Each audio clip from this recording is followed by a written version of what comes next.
that we do have a moral obligation to mitigate international conflicts, then this would warrant an affirmative ballot. In this final speech of the round, I'll first be addressing my opponent's voting issues and then moving on to the two voting issues of my own, or essentially reasons why I ultimately believe an affirmative ballot is warranted at the end of the round. I'm really tired, can you tell?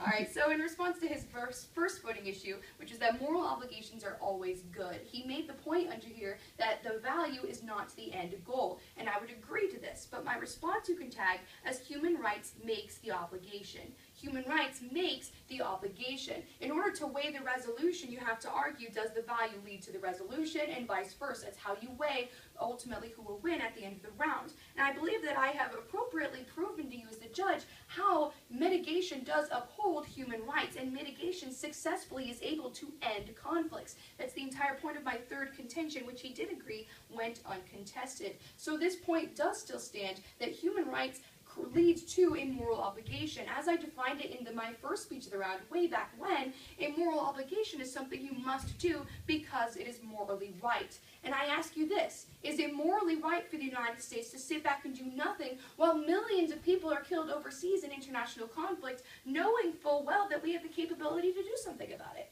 No, that's not morally right. That leads to us having a moral obligation to mitigate those conflicts.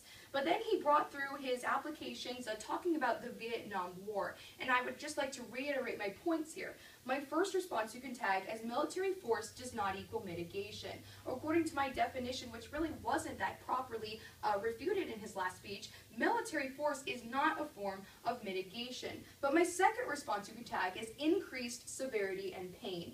Increased severity in pain. My definition of mitigate was to lessen the severity and painfulness of, and all of his applications showed how that actually increased, and that was because of military force. So these applications actually don't stand at the end of the day. So the application of Vietnam War does side with the affirmative speaker. That's myself. I was going to say affirmative team, but yeah. All right, so going down to his third voting issue, human dignity. He argued that the resolution doesn't specify what or what isn't mitigation. My one response here is that you have to define. You have to define what mitigation is, and I have done so. You can't just throw out a term and just leave it open for interpretation. But now going down to the voting issues of the affirmative side.